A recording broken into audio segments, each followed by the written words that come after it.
அனைவருக்கும் வணக்கம். 6ஆம் வகுப்பு முதல் பருவம் சமூகறிவியல் பாடத்திலிருந்து ஒரு 25 கேள்விகள். இது 2025-26ஆம் கல்வியாண்டிற்குரிய புத்தகத்திலிருந்து எடுத்திருக்கேன். கேள்விகளை பார்க்கலாம். முதல் கேள்வி, கூற்று இந்தியா துணைக்கண்டம் என்று அழைக்கப்படுகிறது. காரணம், கண்டத்திற்குரிய பண்புகள் அனைத்தையும் இந்தியா பெற்றிருப்பதால் இந்தியா துணைக்கண்டம் என்று அழைக்கப்படுகிறது.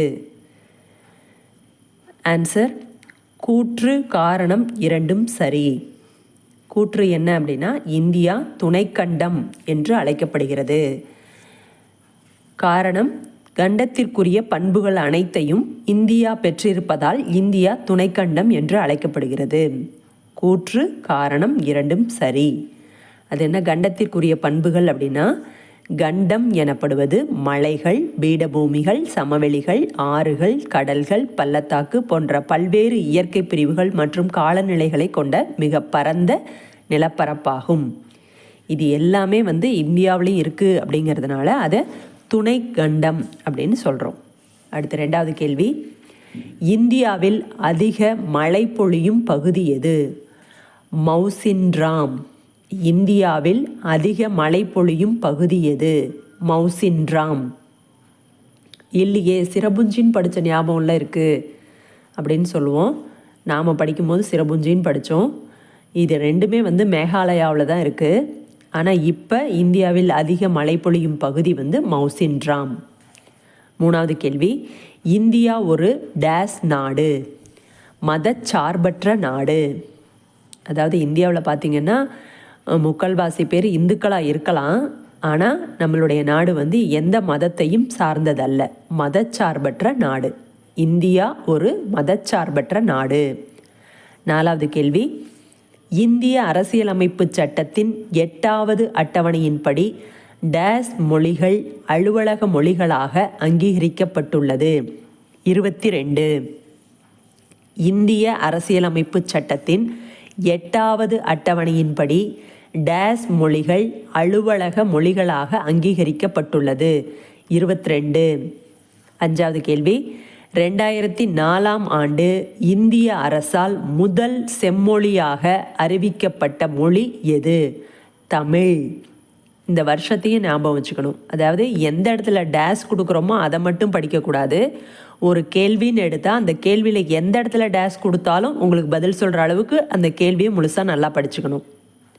5வது கேள்வி, 2004ஆம் ஆண்டு இந்திய அரசால் முதல் செம்மொழியாக அறிவிக்கப்பட்ட மொழி எது? தமிழ். 6வது கேள்வி, பொறுத்துக, இந்திய மொழிகள் செம்மொழியாக அறிவிக்கப்பட்ட ஆண்டு. நேராக பதிலை படிக்கிறேன். தெலுங்கு மற்றும் கன்னடம் இந்த 2 மொழிகளுமே ஒரே வருஷத்திலே சொல்லியிருக்காங்க செம்மொழின்னு. 2008. தெலுங்கு மற்றும் கன்னடம் 2008. சமஸ்கிருதம் 2005. தமிழ் 2004. மலையாளம் 2013. தெலுங்கு மற்றும் கன்னடம் 2008. சமஸ்கிருதம் 2005.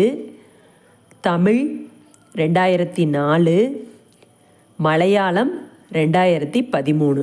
இது எல்லாம் சரியாக பொருந்துறது சி ஆப்ஷனில் இருக்குது.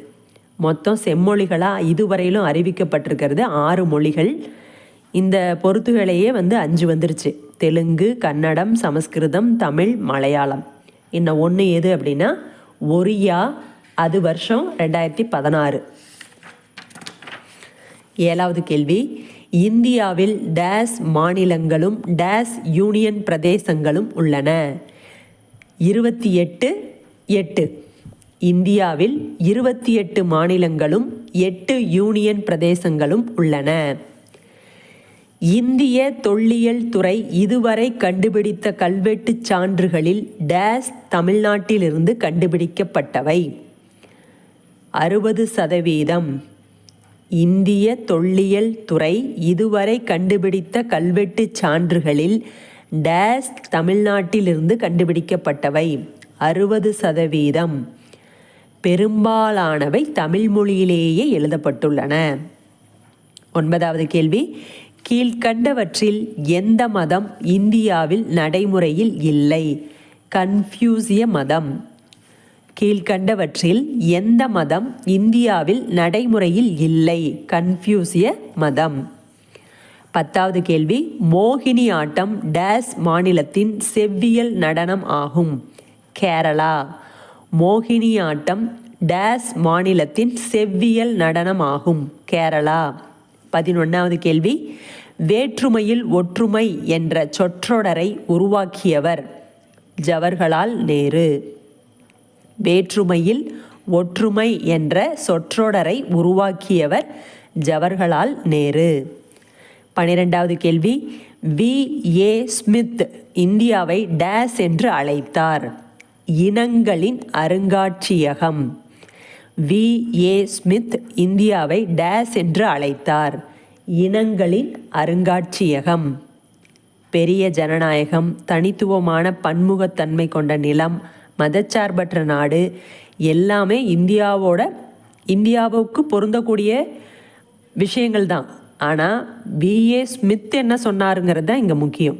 வி.ஏ. ஸ்மித் இந்தியாவை இனங்களின் அருங்காட்சியகம் என்று அழைத்தார். 13வது கேள்வி, மிகவும் குறைந்த மழைப்பொழிவுள்ள ஜெய்சால்மர் டேஸ் மாநிலத்தில் உள்ளது? அந்த ஜெய்சால்மருங்கிறதையும் ஞாபகம் வச்சுக்கோங்க. எந்த மாநிலத்தில் இருக்குது அப்படின்னா, மாநிலத்தை எப்படியும் கண்டுபிடிச்சிடலாம். ராஜஸ்தான் பாலைவனம் இருக்குது, சரி மழை கம்மியாக இருக்கும் அப்படிங்கிறத கெஸ் பண்ணிட முடியும். ஒருவேளை ஜெய்சால்மரை கேட்டால் தான் அந்த பேரை நம்ம ஞாபகம் வச்சுக்கணும். மிகவும் குறைந்த மழைப்பொழிவுள்ள ஜெய்சால்மர் டேஸ் மாநிலத்தில் உள்ளது? ராஜஸ்தான். 14வது கேள்வி, பிஹு திருவிழா டேஸ் மாநிலத்தில் கொண்டாடப்படுகிறது? அஸ்ஸாம். பிஹு திருவிழா டேஸ் மாநிலத்தில் கொண்டாடப்படுகிறது? அஸ்ஸாம். அடுத்து ஒரு பொறுத்துக, நீக்ரிட்டோக்கள். நீக்ரிட்டோக்கள் அப்படின்னா இந்திய இனம். நீக்ரிட்டோக்கள் இந்திய இனம். கடற்கரை பகுதிகள் மீன்பிடி தொழில். கடற்கரை பகுதிகள் மீன்பிடி தொழில். ஜொராஸ்ட்ரியம் மதம். ஜொராஸ்ட்ரியம் மதம். Discovery of India Nehru. Discovery of India அப்படிங்கிறது ஜவஹர்லால் நேரு எழுதிய ஒரு புத்தகத்தோட பேர். இந்த டிஸ்கவரி ஆஃப் இந்தியாவில் தான் அந்த வேற்றுமையில் ஒற்றுமை அப்படிங்கிற சொற்றொடரை பயன்படுத்தியிருக்காரு. Discovery of India Nehru. இது எல்லாம் சரியாக பொருந்தி இருக்கிறது ஏ ஆப்ஷனில் இருக்குது. நீங்கள் பார்த்தீங்கன்னா இப்போ கடற்கரை பகுதிகளில் தான் மீன்பிடி தொழில் செய்வாங்க, மற்றது எதுக்கும் ஒத்து வராதுங்கிறது நமக்கு தெரியும். இப்போ இந்த 2வது இதுக்கு இ ஆப்ஷன் அப்படிங்கிறத பார்த்தீங்கன்னாவே வேறு எதுலேயும் அது கொடுக்கல, ஏ ஆப்ஷனில் மட்டும்தான் கொடுத்துருக்குறாங்க. அப்படிங்கும்போது மற்றதுக்கு தெரியலனா கூட நீங்கள் சரியான பதிலை இங்கே கண்டுபிடிச்சிடலாம். பொறுத்துகன்னு கொடுத்தாவே 1ஓ 2ஓ உங்களுக்கு ஆன்சர் தெரிஞ்சிருச்சுன்னா அதை இங்கே கீழே வந்து பொருத்தி பாருங்கள். கரெக்டாக அது மட்டும்தான் கொடுத்துருந்தாங்க அப்படின்னா ஈஸியாக உங்களால் ஆன்சர் கண்டுபிடிச்சிட முடியும். கேள்வி எல்லாத்துக்கும் 4க்குமே பதில் தெரியணுங்கிற அவசியம் இல்லை. இப்போ மறுபடியும், நீக்ரிட்டோக்கள் இந்திய இனம், கடற்கரை பகுதிகள் மீன்பிடி தொழில், ஜொராஸ்ட்ரியம் மதம், டிஸ்கவரி ஆஃப் இந்தியா நேரு. சரியான ஆப்ஷன் வந்து ஏல இருக்குது. 16வது கேள்வி, பின் வருவனவற்றில் எது பாரபட்சத்திற்கான காரணம் அல்ல? புவியியல். பின் வருவனவற்றில் எது பாரபட்சத்திற்கான காரணம் அல்ல? புவியியல். 17வது கேள்வி, அரசியல் அமைப்பின் எந்த பிரிவின் கீழ் எந்த ஒரு குடிமகனுக்கும் எதிராக மதம், இனம், சாதி, பாலினம், பிறந்த இடம் ஆகிய அடிப்படையில் பாகுபாடு காட்டக்கூடாது என கூறுகிறது? ஆப்ஷன் பி 15இல் 1. அரசியல் அமைப்பின் எந்த பிரிவின் கீழ் எந்த ஒரு குடிமகனுக்கும் எதிராக மதம், இனம், சாதி, பாலினம், பிறந்த இடம் ஆகிய அடிப்படையில் பாகுபாடு காட்டக்கூடாது என கூறுகிறது? 15இல் 1. 18வது கேள்வி, பி.ஆர். அம்பேத்கர் அவர்களுக்கு பாரத ரத்னா விருது வழங்கப்பட்ட ஆண்டு? 1990. பி.ஆர். அம்பேத்கர் அவர்களுக்கு பாரத ரத்னா விருது வழங்கப்பட்ட ஆண்டு 1990. 19வது கேள்வி, பாலின அடிப்படையிலான ஒத்த கருத்து உருவாதல் பெரும்பாலும் சித்தரிக்கப்படுவது. ஆப்ஷன்ஸ் கொடுத்துருக்குறாங்க. திரைப்படங்கள், விளம்பரங்கள், தொலைக்காட்சி தொடர்கள், இவை அனைத்தும். இதுக்கான ஆன்சர் இவை அனைத்தும். பாலின அடிப்படையிலான ஒத்த கருத்து உருவாதல் பெரும்பாலும் சித்தரிக்கப்படுவது திரைப்படங்கள், விளம்பரங்கள், தொலைக்காட்சி தொடர்கள். நமக்கான சரியான விடை இவை அனைத்தும். 20வது கேள்வி, 2011ஆம் ஆண்டின் கணக்கெடுப்பின்படி தமிழகத்தில் அதிகமான கல்வியறிவு பெற்றுள்ள மாவட்டம். 2011ஆம் ஆண்டின் கணக்கெடுப்பின்படி தமிழகத்தில் அதிகமான கல்வியறிவு பெற்றுள்ள மாவட்டம் கன்னியாகுமரி. 21வது கேள்வி, 2011ஆம் ஆண்டு மக்கள் தொகை கணக்கெடுப்பின்படி குறைந்த பாலின விகிதம் உள்ள மாவட்டம் தர்மபுரி. 2011ஆம் ஆண்டு மக்கள் தொகை கணக்கெடுப்பின்படி குறைந்த பாலின விகிதம் உள்ள மாவட்டம் தர்மபுரி. கேள்வியில் பார்த்தது அதிகமான கல்வியறிவு. இந்த கேள்வியில் பார்க்கறது குறைந்த பாலின விகிதம். இதை அந்த கேள்விகளெல்லாம் சரியாக படிச்சுவிட்டு அதுக்கப்புறம் பதில் சொல்லணும். பாலின விகிதம் எப்படி கண்டுபிடிப்பாங்கன்னா 1000 ஆண்களுக்கு பெண்களோட எண்ணிக்கை எவ்வளவுன்னு பார்ப்பாங்க. தர்மபுரியில் 1000 ஆண்களுக்கு 946 பெண்கள் தான் இருந்திருக்கிறாங்க அந்த கணக்கெடுப்பு போது.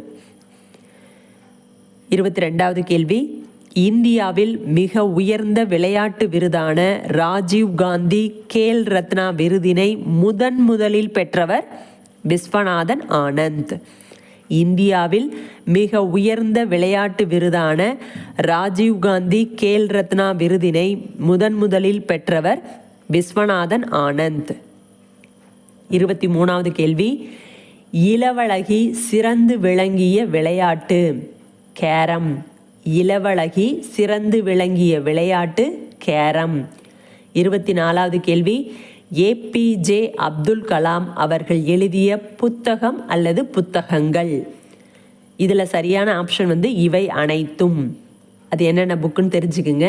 இந்தியா 2020, அக்னி சிறகுகள், எழுச்சி தீபங்கள், இது எல்லாமே ஏபிஜே அப்துல் கலாம் அவர்கள் எழுதிய புத்தகங்கள். 25வது கேள்வி, ஏபிஜே அப்துல் கலாம் அவர்களுக்கு பாரத ரத்னா விருது வழங்கப்பட்ட ஆண்டு 1997. ஏபிஜே அப்துல் கலாம் அவர்களுக்கு பாரத ரத்னா விருது வழங்கப்பட்ட ஆண்டு 1997. ஏற்கனவே அம்பேத்கருக்கு பாரத ரத்னா எப்போ வழங்கினது அப்படின்னு ஒரு கேள்வி பார்த்துருக்கோம். அது 1990. அப்துல் கலாமுக்கு 1997. இப்படி ஒரு கேள்வி படிக்கும்போது ஏற்கனவே இதோட தொடர்புடைய ஒரு கேள்வி படிச்சிருந்தீங்க அப்படின்னா அது ரெண்டையும் ஞாபகப்படுத்தி பார்த்துக்கணும். அப்போ தான் கொஷினில் வரும்போது உங்களுக்கு கன்ஃபியூஸ் ஆகவே ஆகாது. நீங்கள் கம்பேர் பண்ணி படிக்கும் போதே படிச்சிட்டிங்க அப்படின்னா தெளிவாகிடுவீங்க, கன்ஃபியூஷன் வராது எக்ஸாம் எழுதும் போது. இந்த கேள்விகள் எல்லாமே குடிமையியல் பகுதியிலிருந்து எடுத்திருக்கிறேன். நன்றி.